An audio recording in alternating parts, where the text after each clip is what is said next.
Good morning, all, or I guess happy lunchtime for me today, and welcome to Kal-bardr's Corner for this episode of Coffee with Cal.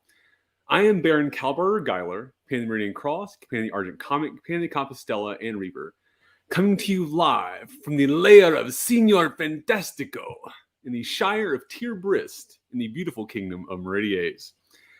Now, for this episode, I am joined by our neighbor to the west, the holder of the Aries Throne, the punk rock king himself, His Majesty James the Holy. Good morning, Your Majesty. Morning, guys. Your Majesty, if you will, do a little introduction of yourself, who you are, and why you are, in fact, awesome.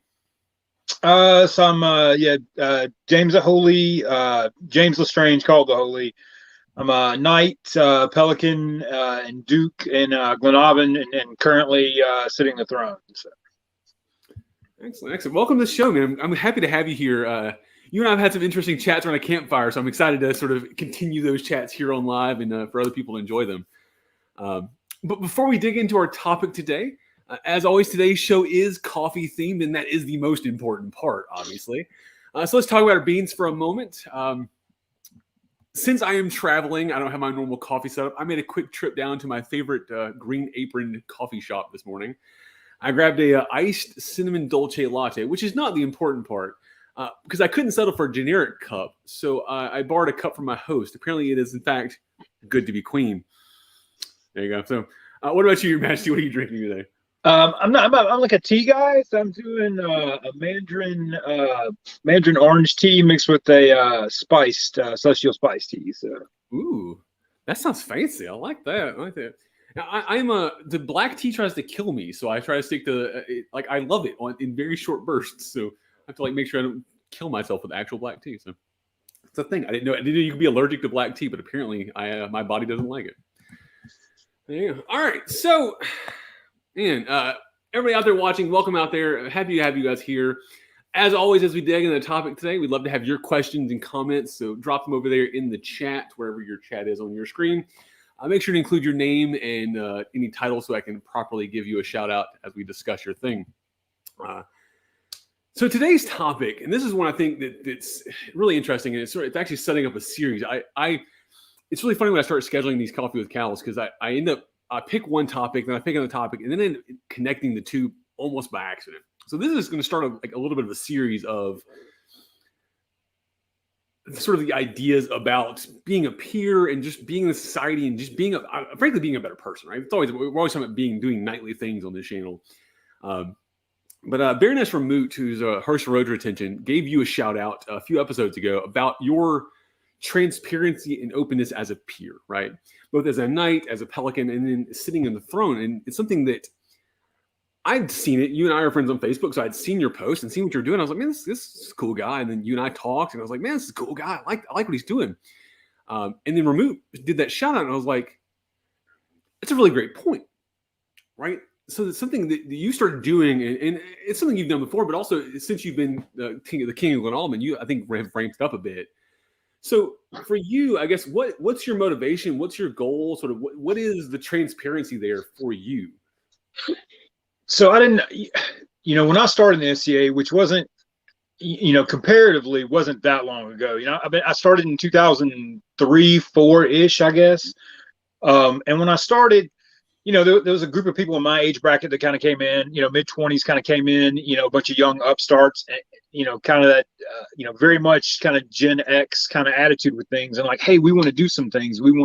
Let's do this, let's do that. And kind of everywhere that we tried to press these things, we kind of got shut down, and never with like a real definite, this is why you can't do these things. But it was very much like, oh, well, we've tried that and it didn't work in the past. That we heard that more than anything. And I've always been like a big student of the rules in any game I play. Right. So, jumped in, like, well, everybody calls this a game, I'm gonna read the rules and learn the rules. Mm-hmm. So in doing all that too, I'm like, okay, yeah, we can do these things. You are just being, stodgy old motherfuckers and not wanting to let us do these things. So, as time progressed, I got knighted super quick. And, because of that too, I guess I didn't go through a weird transition and I hate to say it in this way because it sounds shitty, but like the good old boys club, like I wasn't brought up in any one like, stable of people. I got knighted in roughly 3 years. So I still had a huge fire under my ass to do things, get out and go and motivate. So when I hit that point at that 3-year mark, I'm like, I'm gonna just fucking do these things. Nobody really tell me no at this point.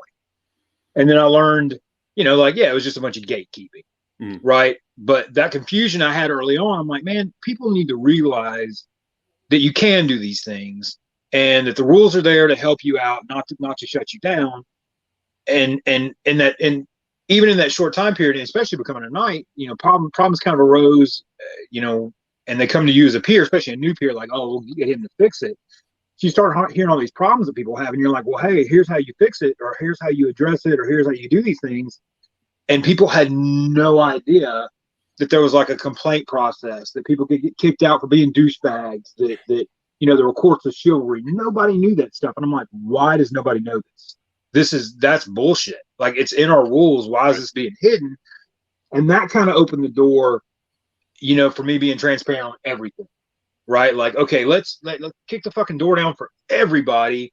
Let everybody know, like, there's ways to handle things. There's ways to address things, and when you start doing that, start making a better connection with people, right? And then you kind of become the, it's a good, bad thing, but you kind of become the go-to guy for people like, hey, this guy can get problem solved. When a lot of times it's like, it's not me solving problems. It's just people coming to me and saying, hey, I have this problem. And you saying, well, here's how you can fix it. And they fix it on their own. Right. Right. It's a facilitation more than anything. Is you're pointing them in the right direction. Oh yeah. Yeah. 100%. And, and I just started adapting that more and more and more and more and more, cause sometimes, and it goes both ways, but I constantly, brand new knight, just heard all the people just shitting on the chivalry too. Because I was still kind of that new guy that kind of, was the crux between younger generation and older generation. And, I'm like, why do you think that this knight is such a shitty guy? And they would kind of, spout off some things. It's like, man, it sounds to me like he just had a bad day. Mm-hmm. Like, all his actions aren't really that he's being a shitty human. He might have had a bad day, man. Like, if you talk to him, and then you get that, again, the cyclical thing, like, oh, I can't talk to him, he's a peer. I'm like, yeah, you can. He's a dude.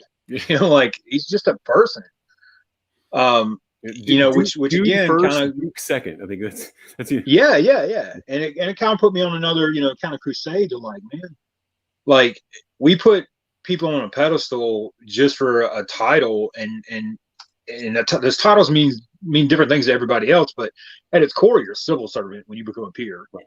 You're supposed to be the go-to person, and people can have shitty days, and Lord forbid, like, you don't know what happens in somebody's mundane life, or man, they might get fired from their job, or broke up with their wife or girlfriend, or their kids being a little shit, or car problems, or whatever.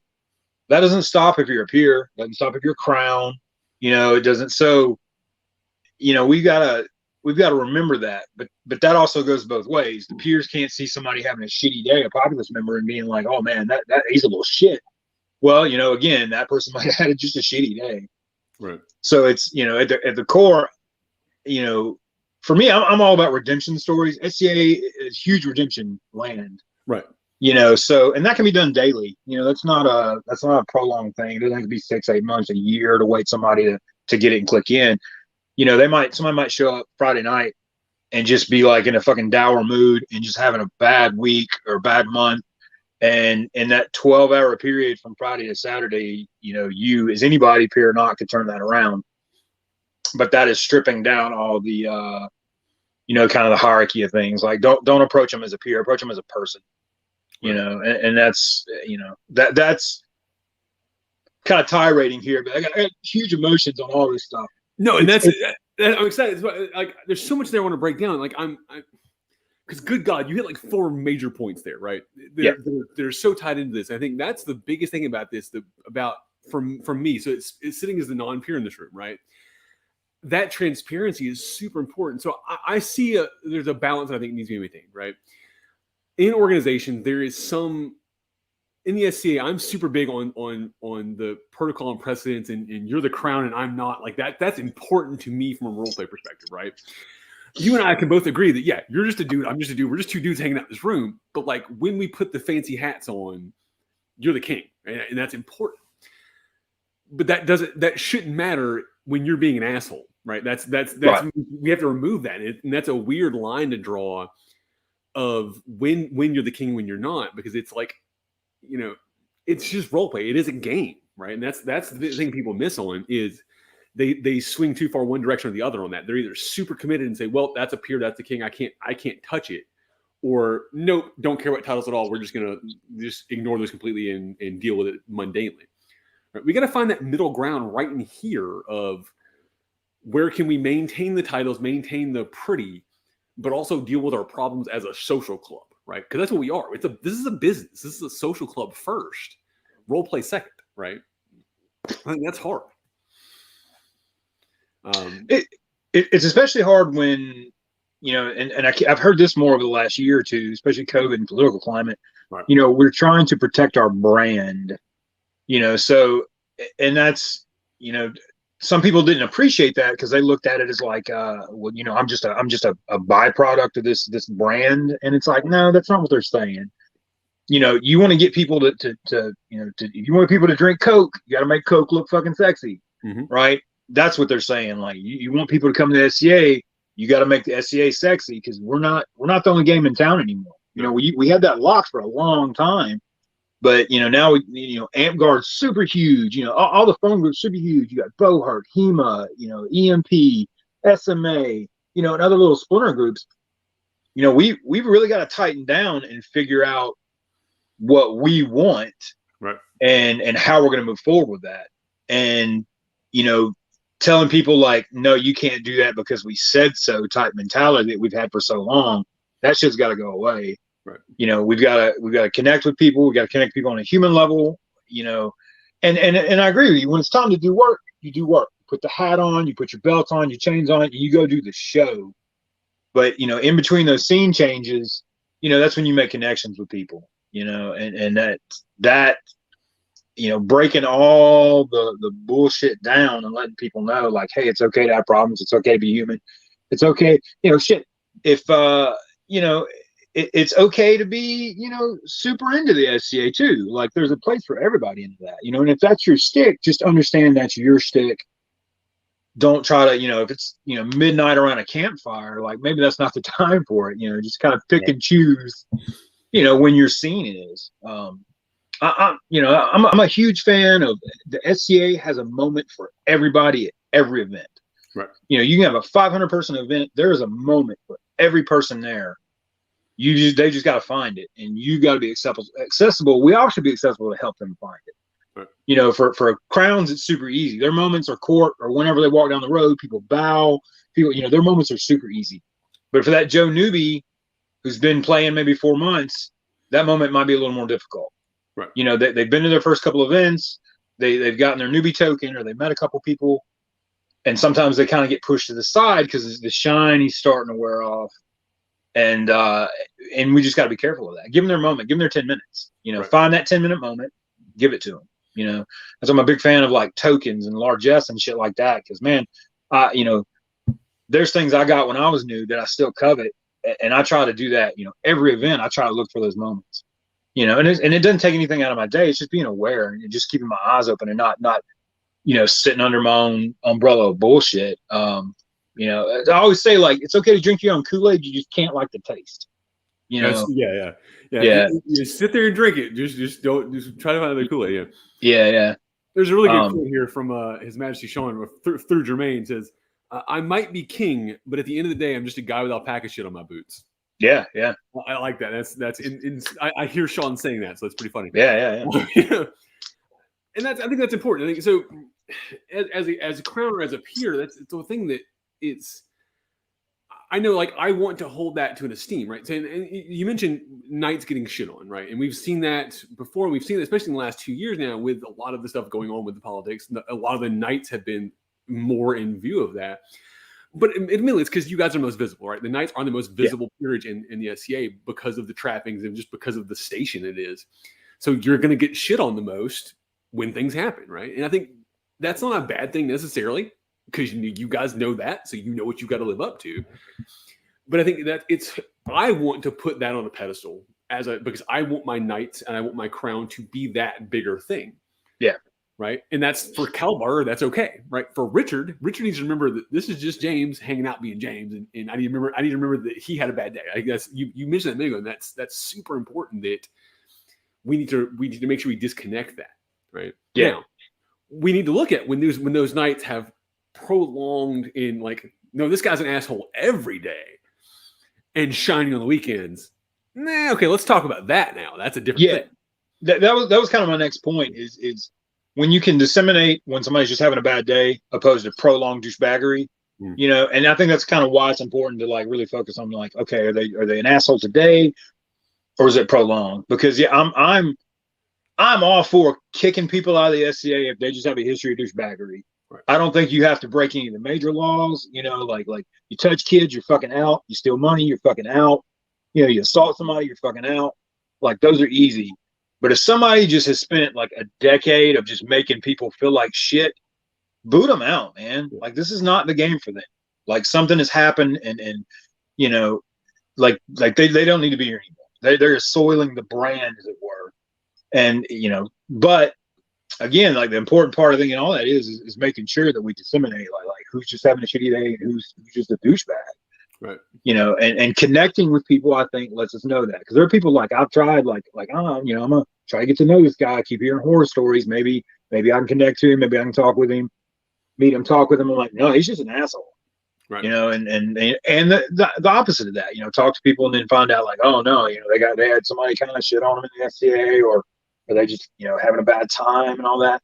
Well, those people, you know, I'll spend the effort to try to bring them back in the fold a little bit, and you know, and it's worked. Sometimes it's working, sometimes it doesn't. Sometimes people just like being miserable too. So, okay, with that, I think this is, you know, slightly off topic from our thing, but I think it's important because we're discussing these things, right? You mentioned the openness and sort of the transparency you're trying to establish. How do you do that as Crown, right, or as a fellow peer? How do you address those on a legal level, so to speak? When they haven't broken a rule, but they're just being an asshole. Like, what do you do about that? You know, Crown might be a little different.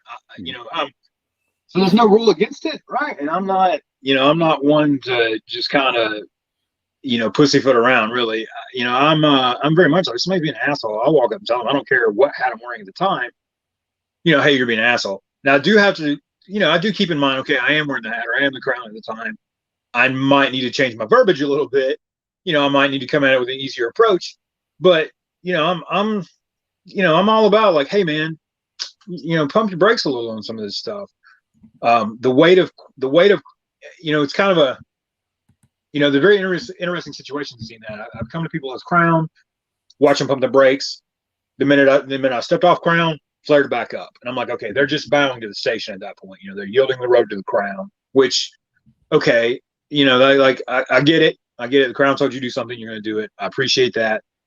But it also shows me that they're able to do it too. You know, they're able to at least cull that behavior for, you know, set amount of time. As a knight, you know, I don't get it as much. Or I used to not. Like, there's a whole slew of new people who started up that have only ever known me as a knight. Right. You know, which is weird to me. Like, they've only ever met me as a duke. And I'm like, wow, you know, because I don't feel like I'm a long-term. Right, yeah. I don't feel like I'm a long-term player, but at this juncture, I am.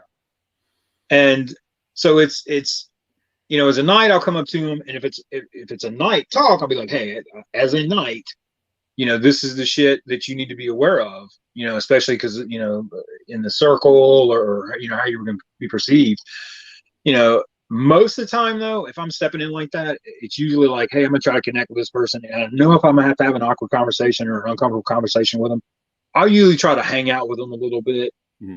At an event, you know, Friday night, Saturday, whatnot, and find that opportunity where I can kind of be like, hey man, you know, I want to bring this up. I don't want to talk to you, you know, so they know that I'm coming at them from a point of concern, not just like, oh, there's a target and you run up and kind of, you know, chew their ass. Right. Like, because I don't want them to feel across the field, but like, you're an asshole. You're at least trying to build a rapport first. Right. Right. And I think that's helped me a lot. And you know, those people see me doing that, see me being very vocal about stuff, very vocal about, you know, my problems I'm having, problems I have with the SCA, you know, both mundanely and in the society. You know, I'm very vocal. I constantly ask questions of things. I'm constantly kind of pushing the envelope, mainly because like we fall into that trap of like, somebody gets told no once or twice, that's it. They never try it again. And without understanding, like, yeah, they can do that. Somebody's just fucking gatekeeping, um, and it goes, from every level. I've seen bod people kind of like, well, I kind of really want to try to push this and change this, but I'm a little scared to kind of broach it. I'm like, you're on the bod. That's like your number one job, man. Like, is to kind of, work with the rules and try to force change where it needs to be. But some people get kind of caught in that trap because they're like, oh, well, the board 30 years ago made this decision. Mm-hmm. And obviously it's been around that long. Well, no, I think sometimes it's been around wrong because there's a lot of shit moving parts and people just haven't went back to that and been like, hey, maybe we should change this. Yeah, that's so on my from my perspective here on that. I mean, this is the phrase, well, that's how we've always done it, right? Is the thing I hear all the time. And you mentioned earlier about this is a game and we have rules, right? And you're right. So you and I have share that. Like when I join any organization, I grab the rule book and read it first. I don't care if it's a role playing game or a social club, whatever. I'm going to read the bylaws because I want to know what I can and can't do. Not that I'm trying to break the system, but I want to follow the rules correctly. The thing that irritates me the most about the SCA, and this is across the board, is doing things, saying they're because of the rules, and they're not. Yeah. Fucking hate that, right? Yep. So we've had the issue here in Osprey, my home group, a lot. And I've seen other groups. Apparently, it's not. It is a known worldwide problem where we've just done things for 100 years. Nobody's ever bothered updating the rules. Yeah. I don't actually care whether it's a black or white, right? Whatever the thing is, we paint it black, we paint it white. I don't care. I have no opinion. But if the rules say we should paint it black and we're painting it white, well, we're fucking up. We're breaking our own rules. Let's just change the rule, right? Yeah. Nobody wants to do that. Nobody wants to make changes because they're scared of something. They're scared of some retribution from a peer, from a crown, whatever. So it's easier just to ignore the problem and just do it the way you want to do it because that's an easier process. And that makes no sense to me. No. On a mundane level and SCA level, nothing. It's a comfort level for a lot of people. They fall into that routine, right? We're all creatures of habit. And it's like, oh, well, this is what we know. This is what's comfortable. But yeah, I agree with you 100%. And I push that on any new person. I'm like, hey, like reading the rules, reading, especially like reading corpora sometimes is not fun. There's parts of it are just not fun. But I'm like, read it. There's things you'll learn in there, especially about the peerages. There's a standard for peerages in our rules. If somebody's breaking that standard, you can nail them on it. Like, hey, the rule says this, and you're not doing this, man. Take it to them, take it to the crown, take it to the bod. Like hold them to the standards that's in our rules. And on a kingdom level, when my first reign, it had the same thing. Like I was reading through the rules, I'm like, hey, we don't do it this way. Like, why is this a rule? And they're like, oh, well, 100 years ago, that this was, this is how it was. Especially when we became a kingdom, we just kind of, had the rules from Meridies and just kind of folded them over, not looking how our kingdom was different or how we changed or what the differences were. So I'm like, hey, like if it's especially like with fighting and stuff, I'm like, if it's not a safety issue, like go to society rules. Mm-hmm. Like if there's things here, it's so convoluted. The structure, the rule structure is if you're a person that moves into a kingdom, you're like, oh, here's the rules, but here's some other rules. Oh, here's some other rules too. Like, let's try to get everything that we can at a society level, right? And that way there's one set of rules you can send somebody to read, for certain things, and it makes it so much easier for new people. Right. Because I still have marshals. Our last crown list had, some armchair marshals who watch the videos and are like, oh, I would have banned this guy because of this, and this guy did this. And I'm like, man, that hadn't been a rule in like 15 years. Right. You got, marshals, seneschals, exchequers, anything that has a rule structure to it, you should probably read the rules about every 6 to 8 months. Because things they change, and a lot of the way the rules are worded in the past was for interpretation. Like that way you could use it best for your kingdom. That's changing now too. As we realize, like sometimes you can't leave it to interpretation because that builds bad behaviors within your structure of your officer structure. Right. Well, with any rule book, it's rules as written, right? Right. I don't care when you wrote the rule 100 years ago, what you meant by that rule. It's what do we all perceive the rule as today? Yeah. Context, and our context has changed in the 55 years we've been playing this. The world has changed enough where we're reading rules differently now, whether intended that way or not. I think to cycle back to our topic here, that's for me, important to be open about, right? So when a rule is changed, one of the things, and I've complained about this actually here in our kingdom, when we make a rules change, cool, let's change the rules. I don't care, but like, let's read the rule change and also explain sort of why or what the intent of that rule is right now. What do we mean that rule to be? So that we'll understand the rule that's changing and what we're meaning for it to do, right? That's a transparency thing. I think is super important because we need to understand what the thing is so that we can follow it correctly. Yeah. Or if it's written wrong, we can say, hey, you said X, I see Y. Can you correlate this? Can you make this make sense to me so that we all understand what the purpose is, right? Or can change it again if we need to. Yeah. It's it's now we have to worry about lawsuits. Now we have to worry about people coming in and stuff like that. It's just different, and that's so much of it. I hate that we're in such a litigious society and that the SCA is scared, frankly, about lawsuits. And that's I think we can say that as a blanket statement. We are scared. And I get it. And it's not just that. Like, so there's a weird thing. Like, so we have some rules here, and when I become a Pelican, like I was reading through some of the Pelican rules, I'm like, that's stupid. Like, why is this a rule? This is stupid. And I got chastised. I was like, you can't say the rule is stupid. I'm like, oh no, I can, because it's a stupid rule. And they're like, oh, you got to be careful because you might have been the person that wrote it. I'm like, what? Like, that's ridiculous. Like, this is a dumb rule. Like, okay, maybe I shouldn't like finger point and but this is a dumb rule. And I know that happens at society. I know it happens at a group level, especially like, oh, well, you don't want to change the rules because Baroness from 100 years ago made it this way, and if we change it, it's breaking our tradition or it might hurt their feelings. And it's like, yeah, but if the people are starving, you feed them that sacred cow. That's how I feel about it, and it's gonna take a lot to change my mind on that type of mentality. I just don't see where nothing in the NSA should be permanent. Nothing. Everything should be adjustable and be able to change. Rules especially, but I mean down the board, like our rules are flexible. People don't realize that. You create a rule, if the rule doesn't work, it can be changed. Super easy. Any rule can be changed. Your monarchs. If somebody wins crown and they're a shitbag, they can be removed. We've seen a crown recently get removed. Within the last 6 months or so, we've seen a crown that was like, hey man, like you might be a douchebag, so they yanked them. And I don't know the reason. I'm not allowed to say anything. But, it was even surprising to the folks that were involved with that. Yeah, nobody disagreed with the removal, but nobody knew why. Right? And I think that's something we do to relate to that.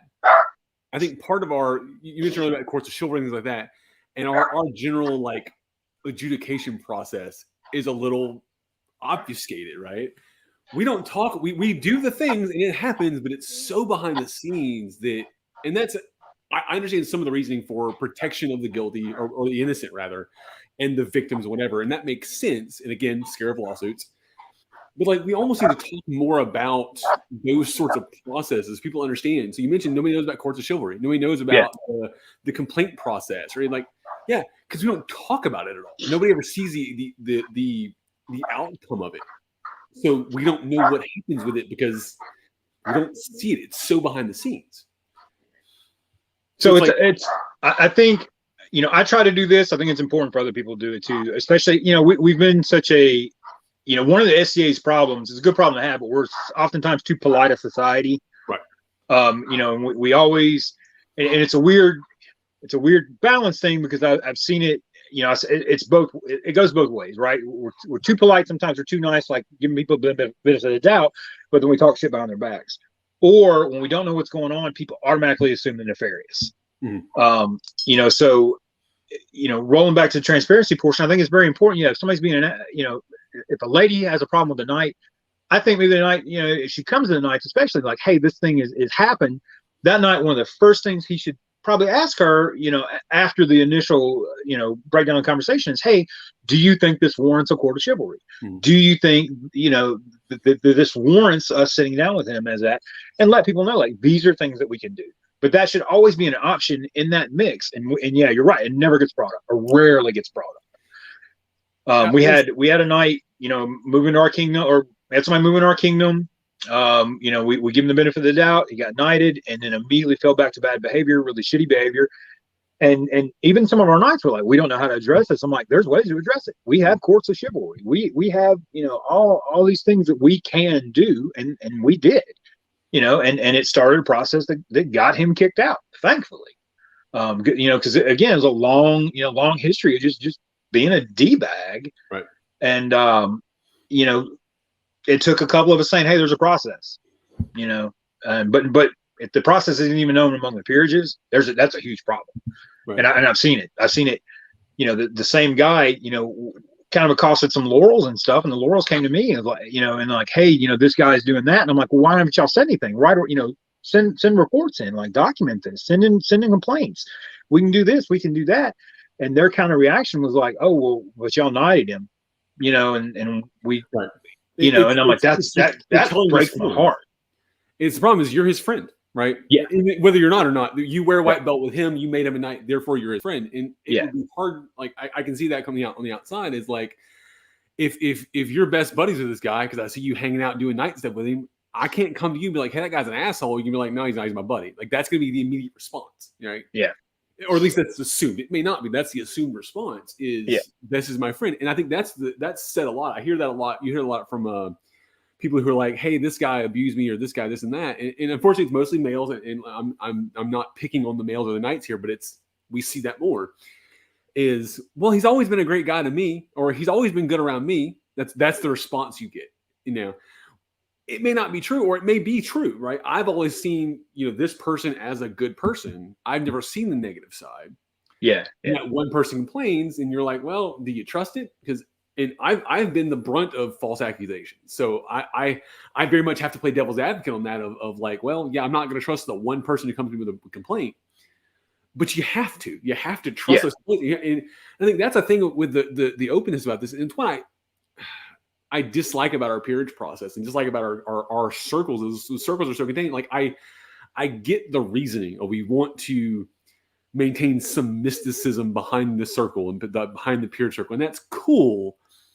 But you want it, there's a mix that I like within the peerage circle, but you don't want it to be this closed off Illuminatus order that everybody fears. Right. And I'm very open about what happens in a circle. Pretty much the only thing I don't discuss is the names of candidates. And that's pretty much it. Right. Like how we poll, how we discuss things, how things go down. That should all be known to everybody. There's no reason for it not to. Right. It's that's the system that everybody's trying to get into. So why not let them know how the system works? Now, if fighter guy A gets brought up in a circle and it goes shitty, like I'm not going to let that information out. That doesn't help anybody. I'm especially not going to run to him immediately afterwards and be like, oh, you need to fix this, this, this, and this. Because it's like, we're not dumb. Like that's like let things lay, let people mull stuff around in their brain a little bit. And then see, let his knight talk to him, or let people close to him talk to him, opposed to just a pack of knights or a pack of pelicans or whoever running up to this person and being like, you need to fix these problems.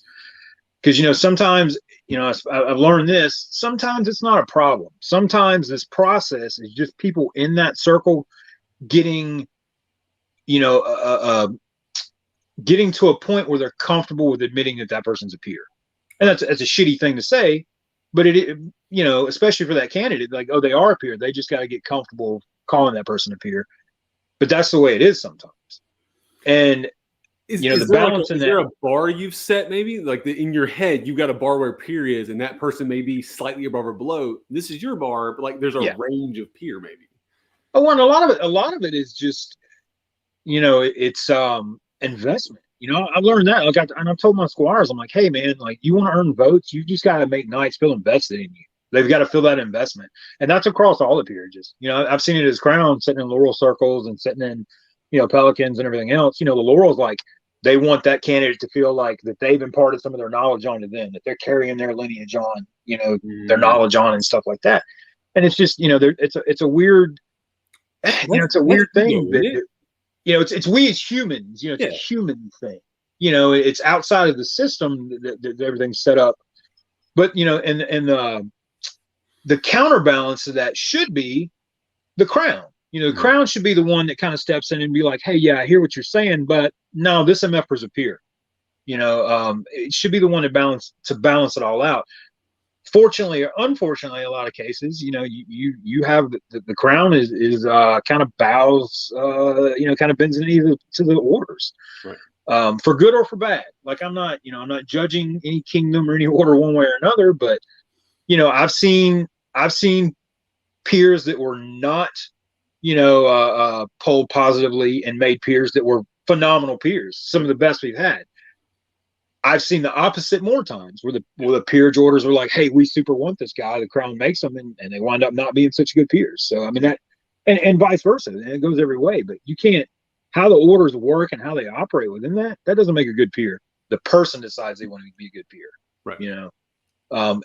And hiding all this stuff from people, like how the orders work and stuff, doesn't help people understand that. That at the end of the day, the crown's the one that makes the peer. Right. So in saying all that, I hear a lot of people kind of like, oh, well, I pissed off this pack of laurels, I'm never going to be a laurel. I pissed off this pack of knights, I'm never going to be a knight. That's not true, man. You just got to hold out long enough for a magnanimous crown, or somebody that's going to cut through that bullshit. Because there's a way. There is a way. And the opposite. If you got a crown that doesn't like you, guess what? That emperor dies in 6 months. Yeah, just wait in 6 months. You'll be all right. Yeah. When Sean and I did our series, the thing we talked about a lot was that the crown, the crown in the peer circle doesn't make the peer. They recognize the peer, and that's all it is, right? You have to be a peer first. So, my goal as a non-peer is to be peer-like. I don't care. So when I started my path on, and I think this is super cool because it's about transparency. Like I want to be a peer. I don't care what trappings that comes with, whether I get a white belt or a pelican medallion or whatever. I don't care. That's not important to me at all. I mean, admittedly, the knights have the coolest regalia. Let me just start there. They just do. But I'm going to be a peer whether y'all make me a peer or not, right? That's my goal. And I think that's the mentality we should all have with that, is just be better fucking people, right? Yeah.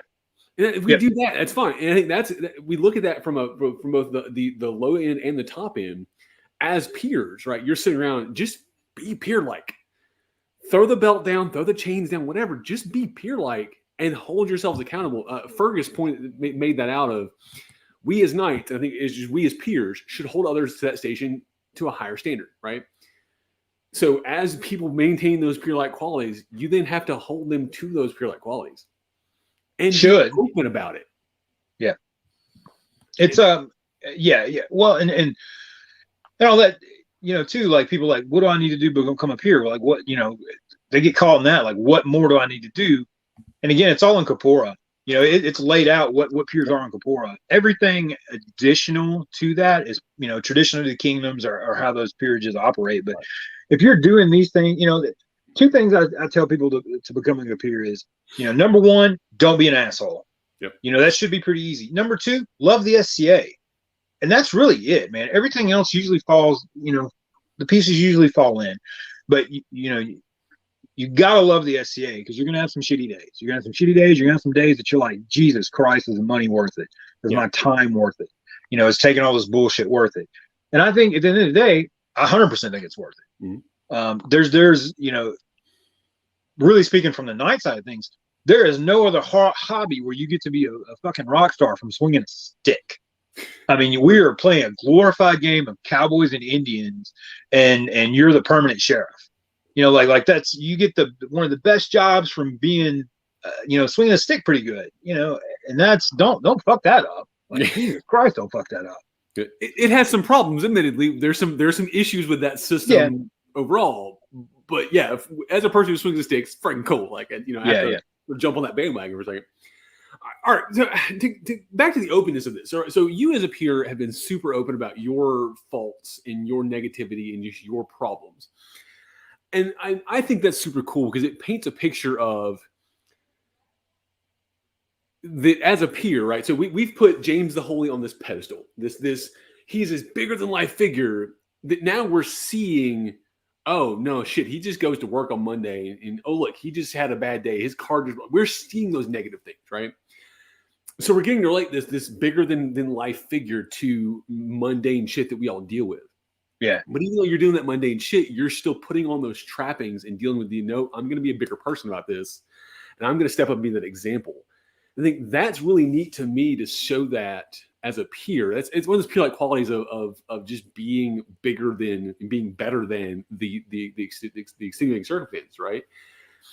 And it shows us that even though you've had a shitty week, you can still step up and be better. Yeah. Right? I don't want people, I've seen this happen. Like, I don't want people to think like they get a peerage and it fixes all their problems.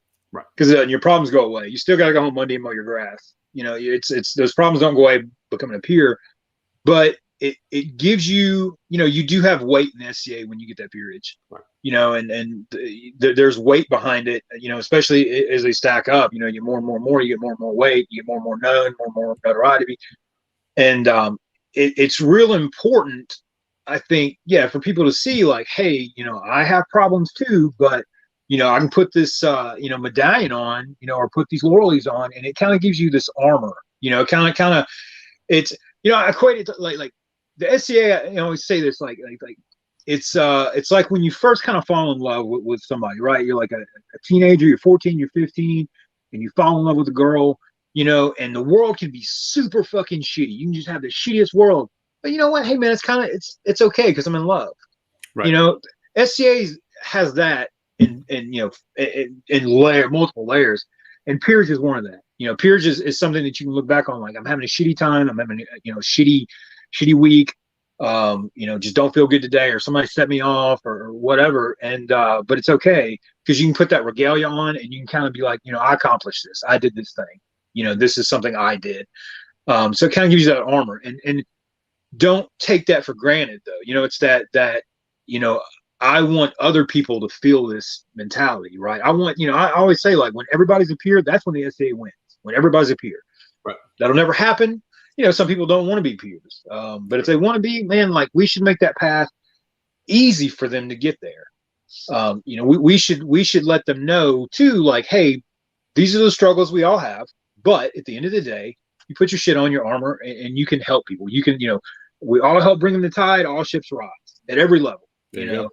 I want to celebrate, when the new guy gets a cool award, I want to celebrate that guy as much as the guy that got his peerage, right? Because it's all boosting us up, and peerage, I don't, people get offended sometimes when I say this. Peerage is cool to me. It's not the end all be all for me though. Like, right. Okay, I'm a knight. That's cool. That's really cool. I get to wear some cool shit. I'm a pelican. That's really cool. I get to wear pelican things. It's more important to me now that I've got a voice, a way that I can help that person come up. Like, that's the important part to me. Like, I'm the one that can say, like, hey, I think this guy needs to be a peer. I can start those conversations with them. It's another tool for you to use. Yeah. It gives me an in, right? But I preach this to people too. I'm like, at the end of the day, though, all you really have is your legacy. Right. And that legacy is just like, how cool of a person have you been? How decent of a person you've been. Most of the knights I've known that they talk of that have passed away from back in the days, 95% of the conversation isn't about their fighting. It's about just how cool of a fucking person they were. All the cool things they did. You rarely, occasionally the one guy will come in like, oh man, he whooped my ass, or he blew my leg off, or did this. But most of the time when you hear these a lot of these names that get regurgitated, it's just what a cool person they were. Right. And that's what we have in the SCA's legacy. I was standing on the back porch last night talking with Sir Edmund about Sir John the Madcelt, and just that name. Everybody knows that name. It was like, yeah. I don't care how long it's gonna be. Maybe 100 years in the future, we'll still know that name because of his legacy, and we're gonna know Duke James the Holy for his legacy for years because of what you've done. Right? I think that's cool, and I think that's what peerage does from this side. Is I see that just as another thing. It's another tool for you to use, but also it elevates your name fame more so that you have more weight. Right? Every award, whether it's even just an AOA. AOA, a court barony, or whatever, or even hell, having a YouTube show gives you that little bit more reach, a little bit more thing, but also it gives you a little more of a spotlight. It's a one more thing of you're now being watched even more because of that thing. It's a target, right? And that's the thing. So Sir Fergus, and there's actually been two, I appreciate our audience being super transparent today. This is kind of cool for me to see a lot of the peers in the comments talking about the same things. So Fergus says that being a peer solves no problems. It actually creates more. Which it can. Yeah. And then Neo says that the biggest lie he heard was that peers have it easy. he's been learning every day that it's untrue. And I'm happy to see that, actually. And that's it's weird to say, but I want to see that. I want being a peer to be more difficult, because I think it elevates all of us if we have to sort of work together to be better about it. Yeah. If it becomes easy, we're all just like, no, whatever, I'm just a peer hanging out. Like, that's not elevating others anymore. Yeah, yeah. And those people trickle out. You see it. Everybody sees it. Somebody gets elevated and they disappear. Right. That's the person. And I don't have a problem with that, man. I'm not the guy that's like, oh, well, you give them this knighthood, they're going to disappear. So what? If they earned it, they earned it. Like, what they choose to do with it, that's on them. If they want to disappear, let them disappear, because their name will be forgotten. Like, that's like, okay, so what? But yeah, the more, back and like on the spotlight thing, like, yeah, if I put a bigger spotlight on myself, good, fucking good, because I need that. I need people to be like, hey, man, like, you said this thing, and you're not living up to it, or vice versa. Like, hey, you're acting like an asshole, and it's affecting a lot of people. Like, yeah, that's what I need. That, be personal. I can't speak for everybody, but that's what I need. I want to be the figure that like is known for just helping people. And I get a lot of cool shit along the way. I winning crown. Yeah, that was for me. But like we've talked about, that's a tool. Like, once I get to that position, I push myself to win that crown. I get a really cool hat. I get some cool jewelry. I get a cool name. Let me make it worth it, though. Let me pay it forward now. If somebody's going to call me His Grace or His Majesty, let me make it fucking worth it. Right. Yeah, because more importantly, for 6 months, you have the power to do some cool stuff, right? Right.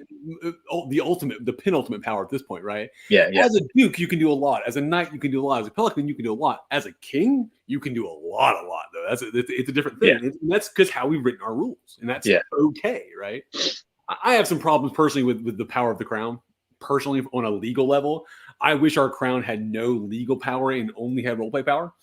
I'll say that publicly. I think we should separate those two things out. I think there's too much blur there from a social club and a role play club. That's a whole different topic. But I appreciate what the crown can do from the role play side with the awards and the recognitions and all that. I think that's the best thing you can do as a peer. So there's a good balance in all things, right? And I kind of agree with you at some level. I just don't know what the fix is. Like removing that. That's the thing. Like, I tend to agree with you. And the thing people need to realize too, when you win crown, especially the first time or second time, third time, wherever, there's no manual to being crowned. Everybody does it different. There's no like, this is how it's supposed to be done.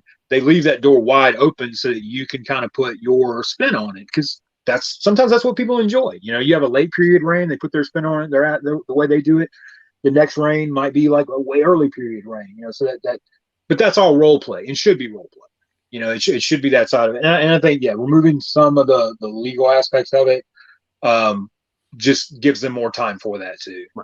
It's what their focus should be. The focus should be helping the people do the cool, pretty stuff. Yeah. Not worrying about what weird kingdom law we have to change to accommodate this bullshit. Like, and I know it's a thing somebody got to do it. Like, somebody has to do it at the end of the day. But like, I don't think it should be our 6 month crown personally. That's a whole thing. Yeah. So we had a question from Baron Logan, and this is interesting from a transparency perspective. We talked a lot about the negative, your job as a peer to be negative, right, and show the negative side. Is it just as important to take someone aside and let them know that they're exhibiting peer-like qualities as it is tell them when they aren't? So how do you deal with the positive side of, hey, you're doing a good job? Everybody handles it differently. Like I said, I'm a huge fan of largesse. I try to, I'm an early period persona, and I try to live by that in the SCA. I try to role play the shit out of it. I try to be the ring giver. And I do. There's certain levels that I get people in. I carry a coin pouch around all the time. And I have a big spiel about a ransom and the worth of somebody. Somebody, especially on a night, if they're going that path, I'll make them a ransom pouch. I say, hey, as a peer one day, you're going to need this. Like, that's one of the purviews of being a knight is, to be able to have ransom, right? So I'll create my pouch and I'll put a couple of coins in. Somebody that I think is really, really living to the higher ideals of what, like an Arthurian knight is, not necessarily an SCA, but Arthurian knight, just living to that kind of, romanticized vision. I'll give them a link in my knight's chain. I'm like, hey, this is, do what you want, throw it in the trash, put it in your belt, I don't care, but this is, this is very important to me. This is what makes me a knight. The oath I swore as a knight is what makes me a knight. I have to live by this oath, and let them know the importance, and I'll give that to them. But yeah, any little thing like that. I've given away a knight's belt to somebody. I told them, I said, hey, I can't give you this belt. Only a crown can do that. And I'm not going to challenge you for it. I took my belt off, laid it down, like I yield the road to you. You are a better knight than I am this day, and you're not a knight yet. So you give that to your crown, or you give that to your knight, and let them know, that this happened on this day. But that builds, again, back, and I try to keep it on the role played side. Builds that word fame up. Especially from a very Viking standpoint. Gives them something to boast about. That connection gives them a cool moment that they can look back on, both inside the SCA and as a Monday thing. Like, hey, wow, like James did this for me. But it gives them a cool like scene, that they can play out through their head too. That sort of falls to the praise in public, chastise in private idea, right? So you're praising in role play, and you're chastising in mundane. Right, I think it's interesting. I say chastising, like you're advising how to fix things, right? I think it's really interesting because it would be a lot harder to fix problems if you look at it from the role play side. Like if you come to them as King James and I'm this whatever, it's hard to have that connection of, hey, look, you're kind of being an asshole. Let's chat about this for a second. Like you can't do that in role play at the same time. I mean, you can. It's just a lot harder. But if you just sit down as two people, like, look, this is what's going on. This is what you're doing. How do you deal with that? I think that's easier to deal with. But yeah, from the hey, you're doing cool things. Let's ham that shit up. That's neat because I think it leads a lot more of an impact than it would be if you were just like, hey man, cool things, appreciate you, and move on. That doesn't cool thanks. It doesn't help. It doesn't really add to. Well, it's built, most of the word thing. As crown can, you give somebody an award, and that's awesome. I mean, awards are the core of what we have in the SCA. But the little extras, man, that's a little, that's the icing on the cake for a lot of people, and should be, in my opinion. I'm not, last event we were at, when I shot over Meridies, it's one of the core reasons, one of the core reasons that I wear my crown 90% of the time, because I want people to know me, not just like, oh, it's the crown, right. Because you get two faces of people, especially the visiting royal. Like I want people to know me, like, and then be like, oh, James is a really cool guy, and he's crown. Not, oh, the crown James is a really cool guy, and it's a, like I don't feel like I'm doing my kingdom a disservice by doing that, because at the end of the day, like people will know I'm crown, right. And they'll say like, hey, this really cool guy came over, he hung out, he cooked us boudin at midnight, he drank with us, he partied with us, like that's wow, that's a cool dude, and I think that represents a kingdom just as much as wearing a crown, kind of, just marching around with your crown on, looking good. I want a personal connection with people. I want to meet people and know them, and talk with them and chat with them, find out what they're about. And then by doing that, you can kind of find out how to better serve them too. Right. And not everybody's comfortable doing with that. And that's cool too. Like I'm not saying every crown should do that, because they shouldn't. And sometimes you need a crown that walks around and is the fucking crown. Sometimes you need that. It's just, I'm not built that way. I'm super uncomfortable in those situations. I'm a mud and grime and grit type of guy, and I like getting my hands dirty. So, well, and to your credit, so something you and I talked about actually at Castle Wars was that it was weird for me to have you be that personal as crown. Like, and I understand, I get where you're coming from, but it was really interesting to watch. So I sort of, once you mentioned that, I sort of paid attention. I was like, okay, I want to watch this and see what he's doing, right? Because it's as somebody striving to be a peer, I'm looking to peers, right? And you and I agree on a lot, so I jive with that. The minute the court started, the minute the tents were set up, you clicked, and I watched you click it over to, okay, I'm going to be fancy for a minute, and you were fancy for that, that 1 hour period. You did the procession, you sat in court, you did look, I'm King James. And then you clicked it back off and went back to being James and hanging out. But even with that hanging out, you still were like, you were still holding yourself to a higher standard because you knew you were crowned, right? Yeah. And I think that's really neat to be like, not saying you're not that good of a guy all the time, right? But it's, you were respecting your kingdom in that aspect. And I think that's the way to do that as you. Like, yeah, there are crowns, Wolfson and Thorkala, our current crown of Meridies, they are crowned 24/7, 365, right? When I see them, it's always on for them. And that's perfect. That's who they are as people. They're always fancy, and I love it. It's not everybody's crown. It's not everybody's face, right? And that's I think that's really neat. And one of the things we can do with that either as a knight or as a crown is to meld that to yourself, right? As long as that standard's maintained. Yeah. Oh man. Well, in chivalry, those crown, you can do that. Chivalry, Pelican Laurel, you can't. It's peerage is not a switch. Right. It doesn't turn off at all. So as when I take the crown off, for me, when I take the crown off, I'm still a peer. I still have to toe that line. The standard is set for myself, right. And it could be higher than could be higher than most people's standards, could be lower than a lot of people's standards. Okay, but there is a standard I'm going to maintain. Right. I think there's like let me correct that. There's like a level of ceremony, I guess, is what I yeah. really I get you. As a knight, you're like, here's my level of where I am as a person, generally, because I'm a peer. Yeah. Okay, it's court time. I'm gonna add that little bit of court shtick to my life. For 1 hour, right? Whether I'm crown, if it's crown, you're up here. If it's a knight, you're just here, right? Like that's really what I mean by that. Is there's a level of like ceremony to life with that, maybe. It's one of the things I think SCA fails on a little bit is that we could learn from, like, especially LARPing groups, role playing groups. Right. One thing we could really learn from is, man, like when it's go time, fucking make it go time. Like when we're gonna do that, have those moments, fucking you put on the show, man. Countess Fallot over here, she when I was a young squire, I was getting close to winning crown. I overheard her talking to somebody because I paid attention, I'm vigilant. I'm like, I want to know, like, I want to be a good crown one day. So I'm listening to these people. And she said, and talking about one of the crowns, she's like, I paid my money. I want the show.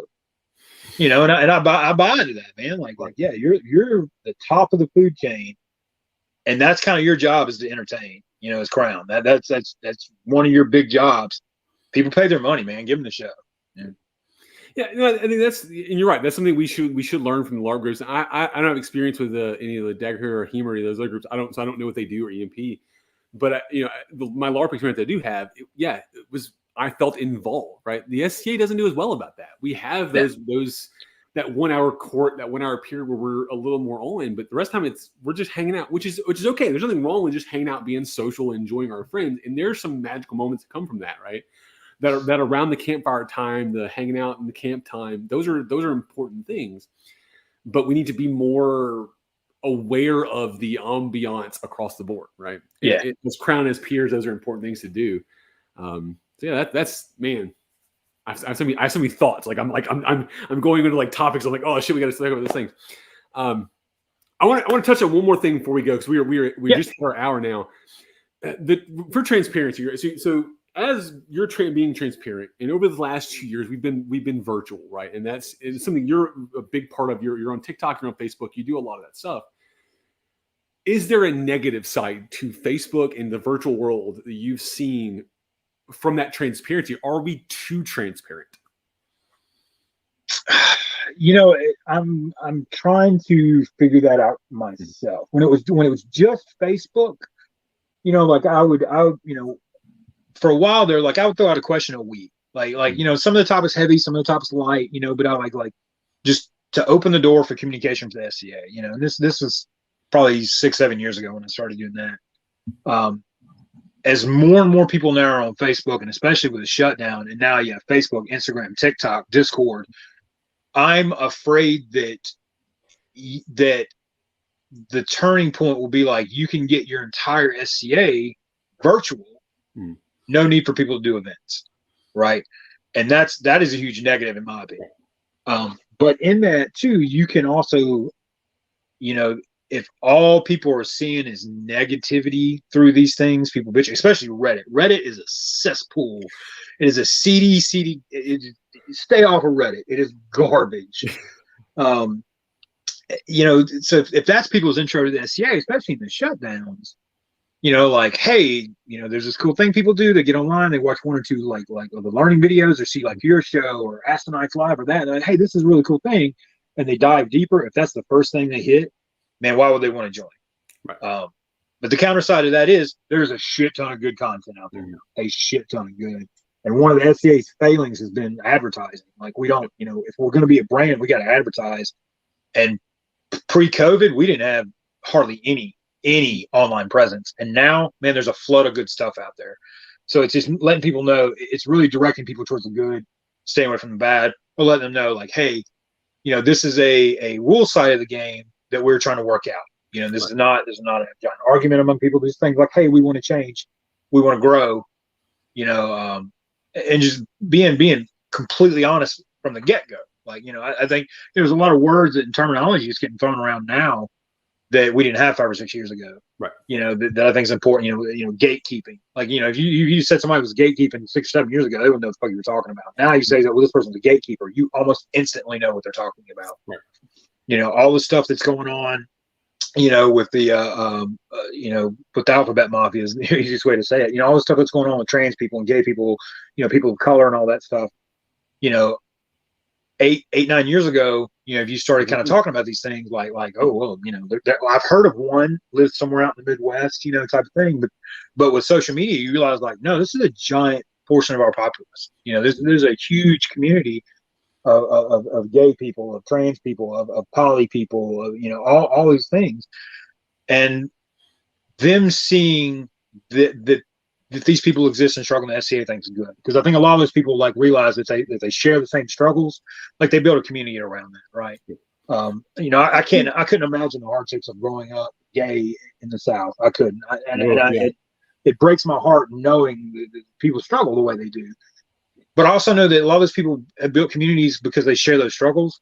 So I think it's important to let people know, hey, you know, these people do exist in the SCA. Do they still struggle? Yes, but we're trying to evolve. We're trying to open ourselves up. Let's all share that struggle in this, you know. And virtually, we wouldn't have done that outside of virtual. You know? Yeah, I think that's the important thing about being open. Again, as peer and crown, and looking at people we've had as crowns that were you know.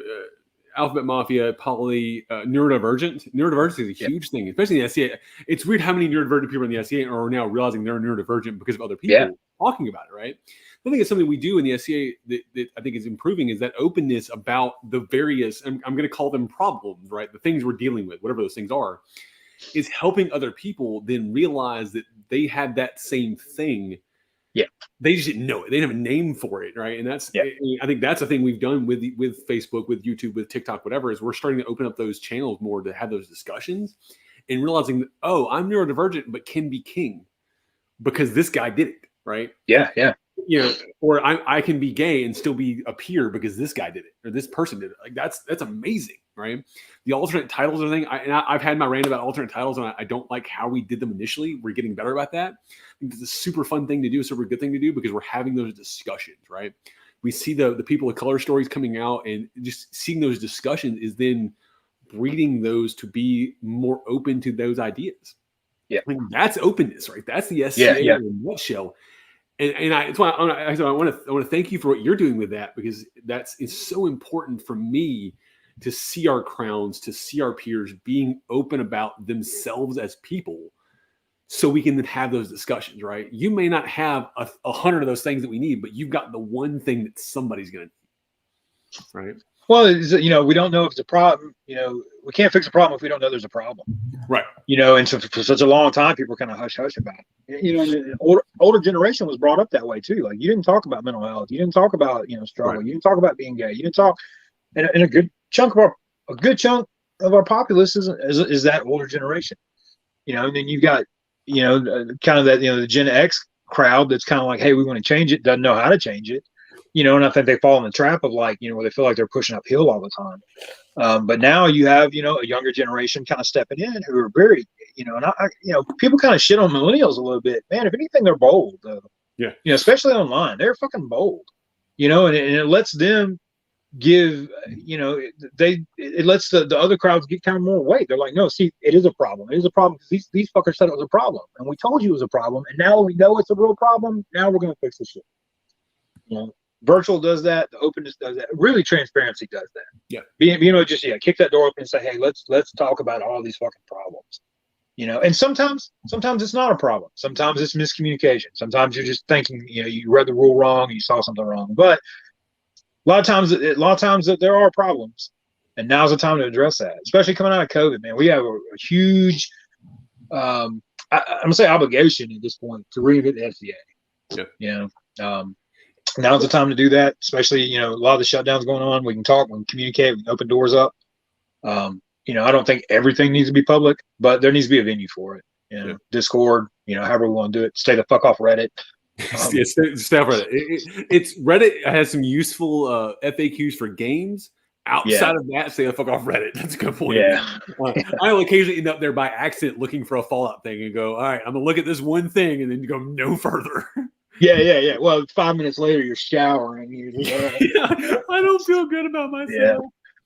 Reddit touches you in all the no-no places. It's and on that note, I'm going to do some plugging and then we'll talk about the next things here. All right. So coming up next on Kal-bardr's Corner, let's see. So next week we'll have Baroness Rahmut back with A Road to Retention, and her guest is Nye Martine.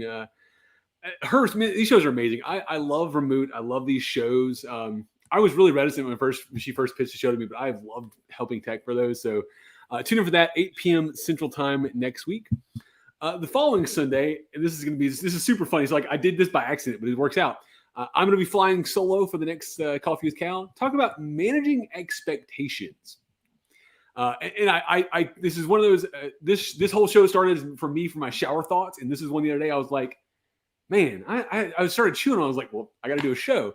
So for me, managing expectations is going to be about this same conversation is the having conversations about your expectations as a peer, as crown, as an associate. Like, what are the expectations on you as an autocrat? What do I need my staff to do? Having those conversations, being more open about that, right? That's the thing that's important, because if you manage those expectations better from both directions, you have a lot less problems in those relationships. So the problem, I'm looking forward to chatting with that. So please tune in for that. Bring your questions, bring your comments. I love having people to feed off of in those solo shows. It's a lot. These solo shows are a lot harder for me because it's a lot more of me talking. So please tune in for that. There's another one coming up. I'll go ahead and I'll pre-text this to end the series, or to continue the series. In 2 weeks after that, we'll be doing Woo. It will be here for sunk cost support. So we talked about being open and being transparency, and maybe is this still worth it? The sunk cost, the idea of have a lot committed in this. Do I still want to play or not, or can I fix it? So tune in for that. That'll be, let's see, I guess 4 weeks from now. But I'm looking forward to this sort of series I've accidentally created. It seems to work out. So there's that.